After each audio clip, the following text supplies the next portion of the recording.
Hello everybody. For today's video, I am joined by my husband, Sean. Hello. And he's actually in a different room. It gets a little crammed when we're both in this room. But he's just right behind me in his little corner, Sean's corner. This is my corner. And today we are going to be going through some assumptions that a lot of you submitted via my community tab over on my main channel. So the idea is that my main channel, if you don't know, I think most of you are here from there.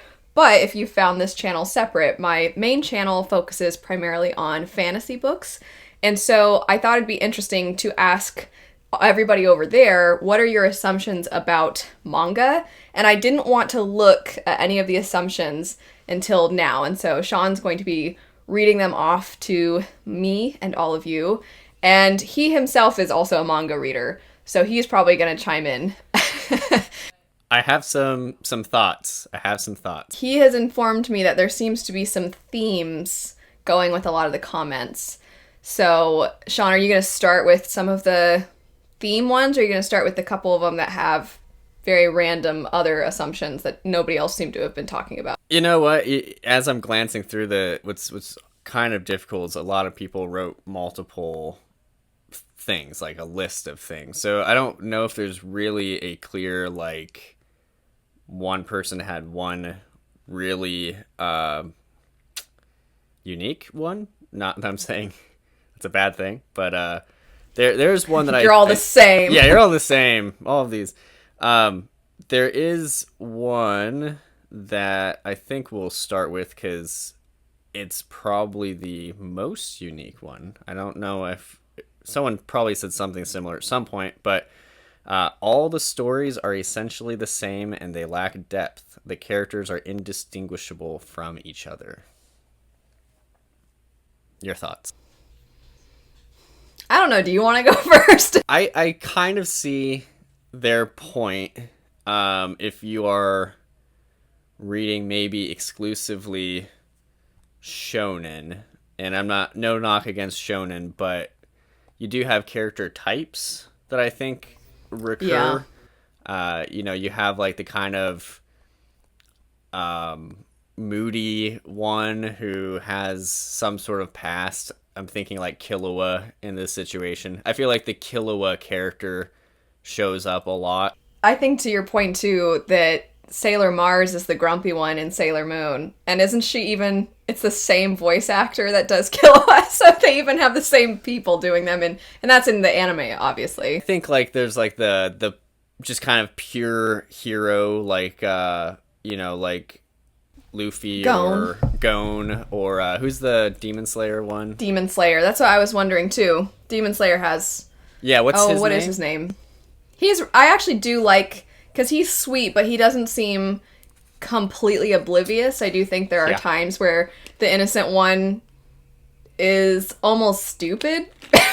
They're innocent because they're incapable of recognizing what's going on around them. But while they do have these archetypes, I don't think that's all that different. You could say the same thing about fantasy books. That's where I'll push back.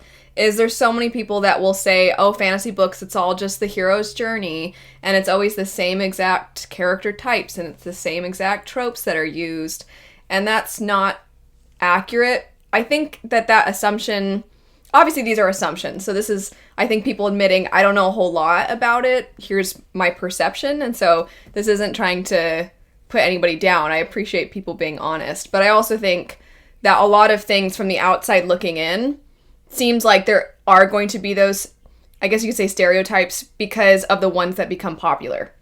Because Demon Slayer, you were talking about that one. I've been mentioning Sailor Moon, Hunter x Hunter. A lot of those are mega popular.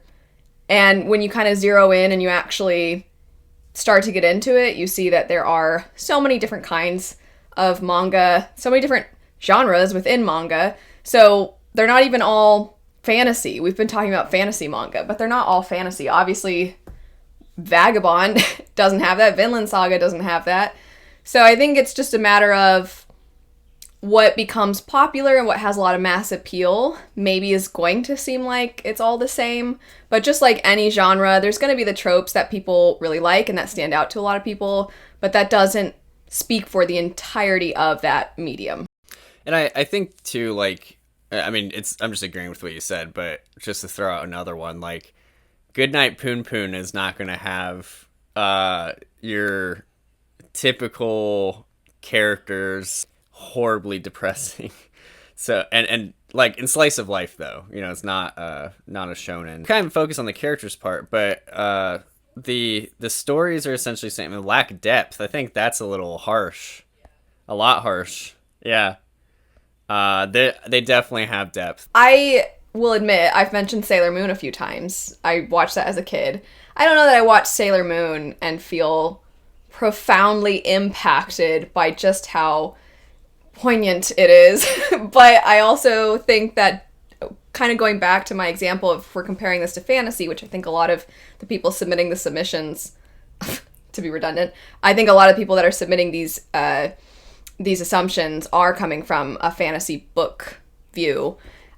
You could say that about fantasy, that it's always the same stories. And we know that's not true. And we also find people, I think there's a lot of genre snobbery, and people say a lot of these same types of things about fantasy, and we're pretty vehemently pushing back, like, absolutely not. There are tons of fantasy out there that has a lot of depth. So I think, kind of just repeating myself, it's not accurate, because it just depends on what you're looking at. I'll do another one that there's only a couple people who said this, and again, if you're like, that's my comment but not all of it, I am kind of picking parts of comments. So one person says, as an artist, I don't like the drawing style used in either anime or manga. They do go on to say some other things, but we'll touch on maybe that. Are there other things saying they understand that there's different styles, or no? No. Okay.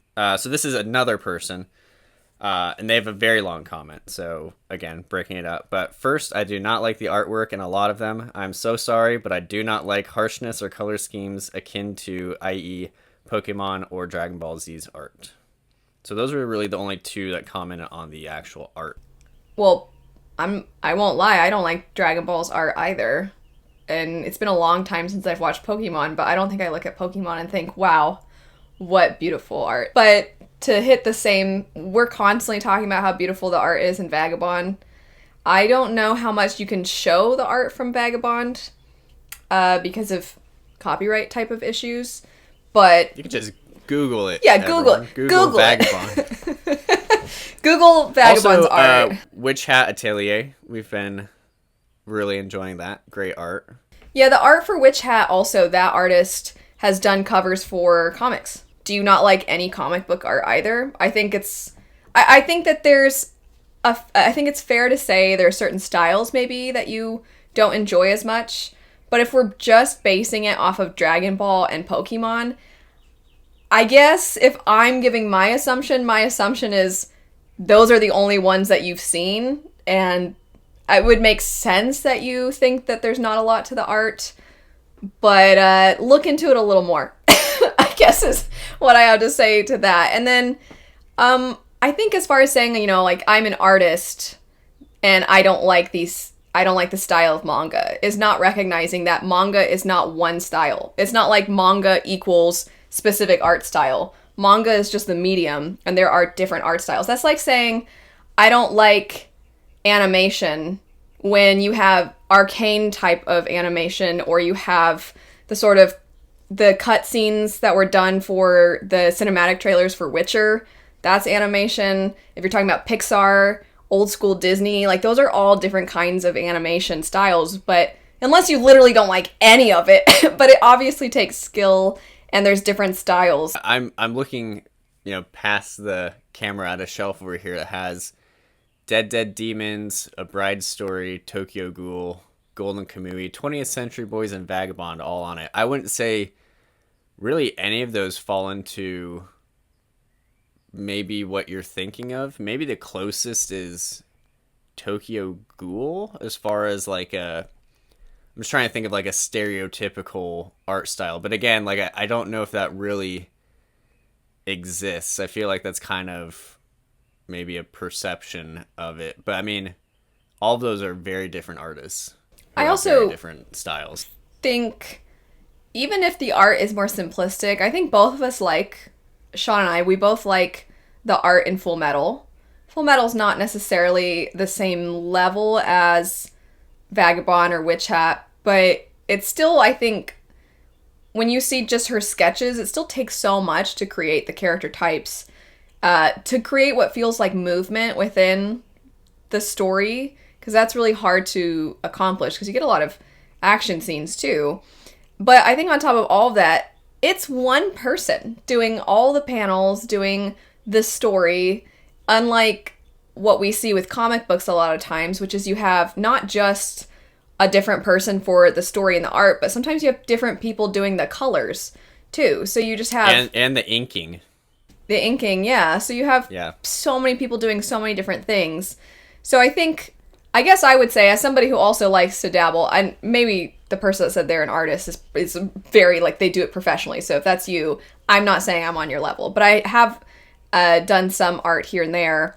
And for me, it just makes me respect them even more, that they do. So I just gonna be on repeat here, but look up the art in Vagabond, especially from the 6th bind up on, and then look up bind up 11 if you can. I mean, one after the next of panels that are absolutely breathtaking.